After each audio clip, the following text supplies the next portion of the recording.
Lifestyle in USA. ഇന്ത്യയുടെ 58ാമത് republic ദിനാഘോഷത്തിന്റെ പശ്ചാത്തലത്തിൽ ഇന്ത്യയുടെയും പ്രത്യേകിച്ച് കേരളത്തിന്റെയും വളർച്ചാ സാധ്യതകളും വികസന പ്രശ്നങ്ങളും ചർച്ച ചെയ്യുന്ന ഒരു സെഗ്മെന്റ് ലൈഫ് സ്റ്റൈലിൽ ഞങ്ങൾ കഴിഞ്ഞ വാരം അവതരിപ്പിച്ചിരുന്നു. ആ ചർച്ചയുടെ രണ്ടാം ഭാഗമാണ് ഇന്നത്തെ ലൈഫ് സ്റ്റൈലിൽ. ഇന്ത്യ റിപ്പബ്ലിക്കായതിന്റെ 58ാം വാർഷികം ഇന്ത്യയിലുടനീളം എല്ലാവിധ പ്രൗഢിയോടും കൂടി ആഘോഷിച്ചു. ഈ അവസരത്തിൽ ഈ അമേരിക്കയിലെ വിദേശ മലയാളികൾ ഇന്ത്യയുടെ വളർച്ചയെപ്പറ്റി, ഇന്ത്യയുടെ ഈ റിപ്പബ്ലിക് ഡേ ദിനത്തിൽ ഇന്ത്യയുടെ വളർച്ചയെപ്പറ്റി ഒരു ചെറിയ ഡിസ്കഷൻ നടത്തുകയാണ്. Because a lot of people are looking at computers as one area of growth. Because of computers, there's hospitality sector that grows. Because of hospitality, construction industry grows because of infrastructure that needs to come into place. So there's growth which happens across the board. Manufacturing growth because of the equipment that needs to be sustained for the computer side. So any industry always builds. I mean, there is always a primary industry that holds growth for across the board. So you see that happening in India. You see that happening everywhere.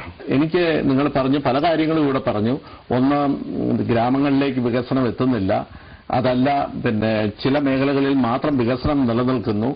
അതോടൊപ്പം തന്നെ ഇത് മറ്റു lack of leadership, മറ്റ് പല കാര്യങ്ങളും നിങ്ങളിവിടെ mention ചെയ്തു. India ശരിയാണ്, ഞാൻ സമ്മതിക്കുന്നു, സർവീസ് സെക്ടറിലാണ് ഇന്ത്യയുടെ വികസനം കൂടുതലും കാണുന്നത്.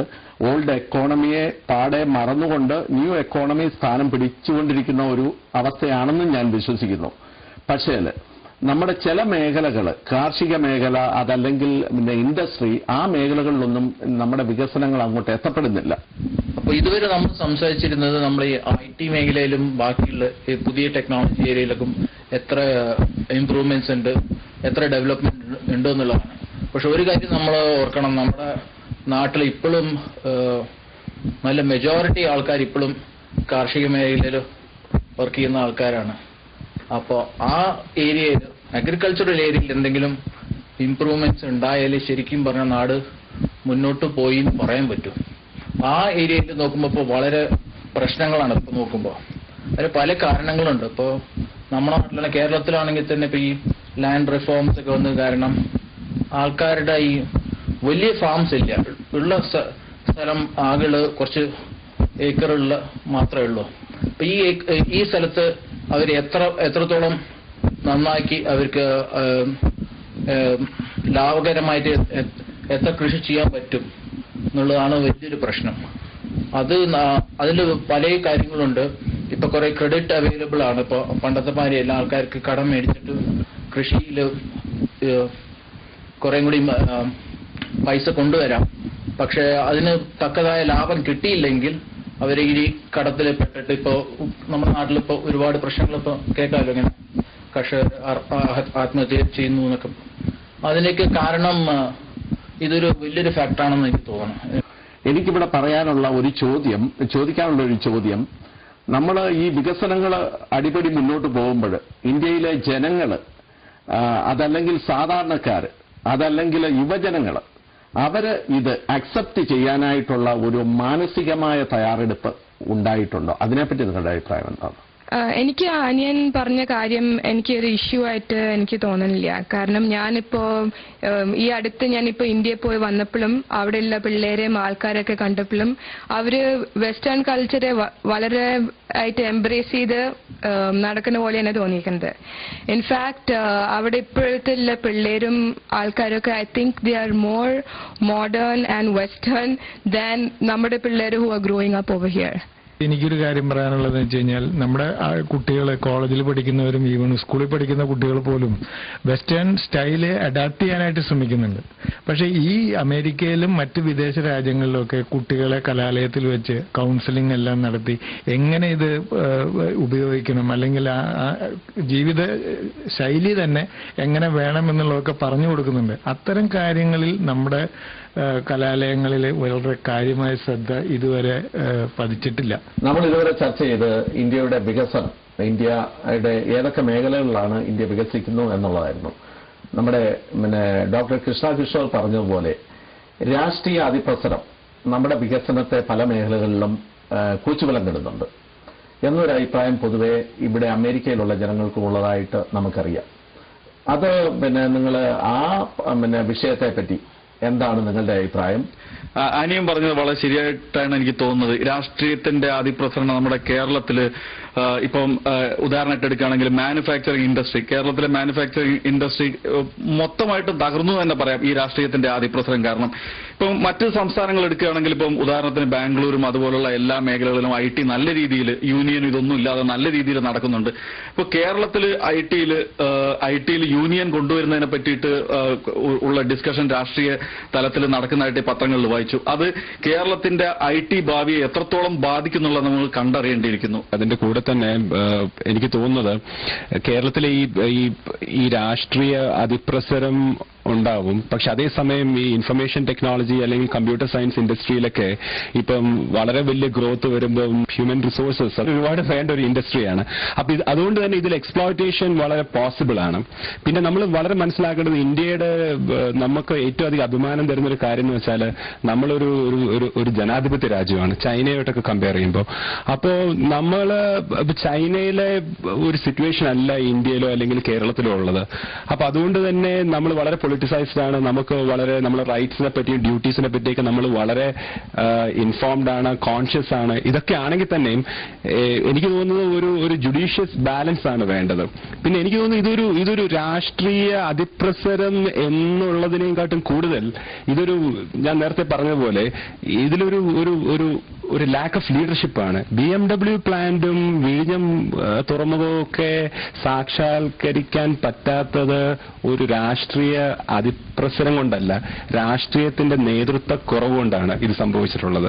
ഗോപു പറയുന്ന പോലെ what I'd like to say is basically, blaming politicians is very easy. We have looked at growth happening across industry, across states, across countries, irrespective of where it is. You always find some leader who's willing to do, some business person who's willing to go beyond. Kerala, it's basically the people have elected these leaders. It's the people that are catering to this kind of government. So to fuel growth, you need the people who are involved. If people decide to do something, then the government will just follow that.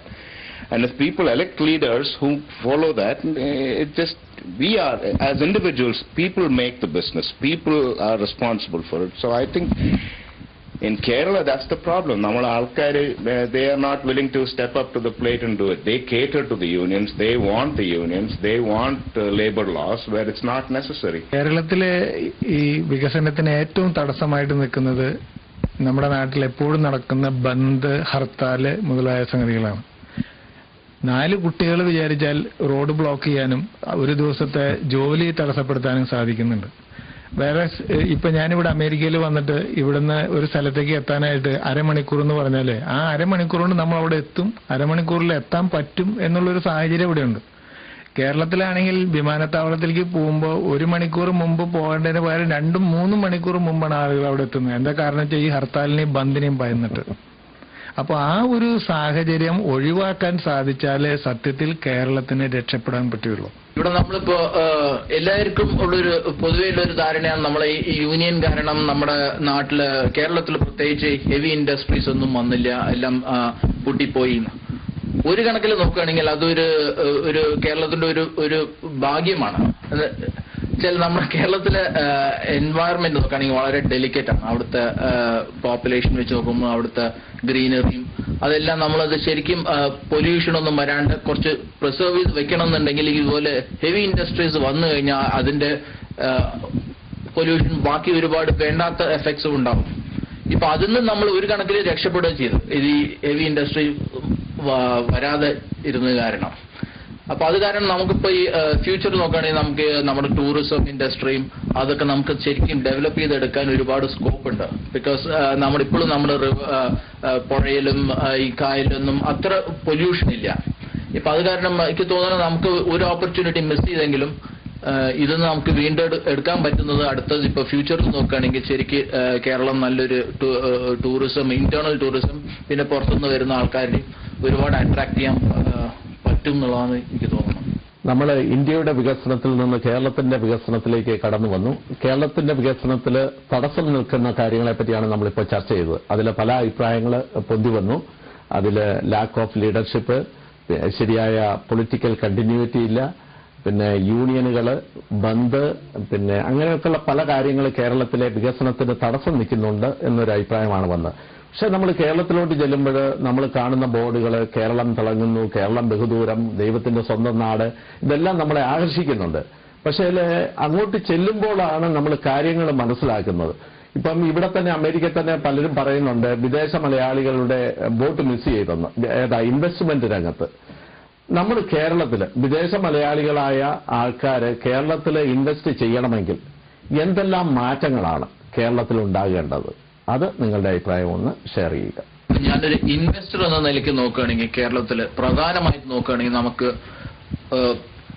State ഗവൺമെന്റിന്റെ സൈഡിൽ നിന്നുള്ളൊരു policy അത് ഒന്ന് study ആയിരിക്കണം. ഇപ്പോ എപ്പോഴും ഈ government ഇപ്പോഴും മാറിക്കൊണ്ടിരിക്കണം. നമ്മുടെ കേരളത്തിൽ എല്ലാ 5 കൊല്ലം ഇടതുപക്ഷവും വലതുപക്ഷവും വന്നുകൊണ്ടിരിക്കുന്നു പവറിൽ.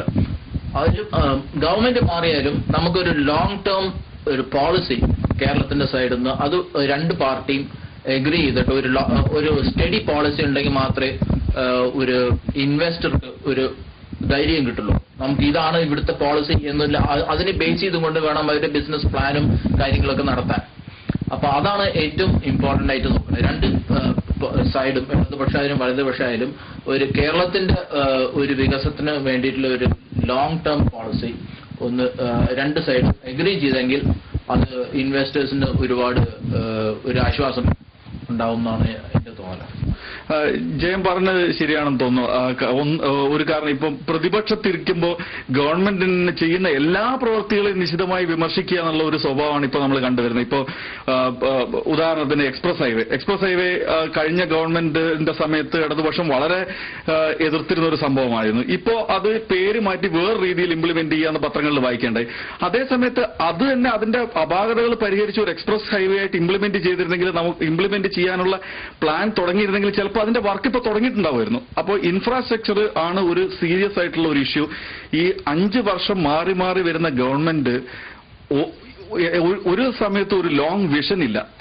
ഈ കോണ്ടെക്സ്റ്റിൽ രണ്ട് പ്രധാനപ്പെട്ട കാര്യങ്ങളാണ്.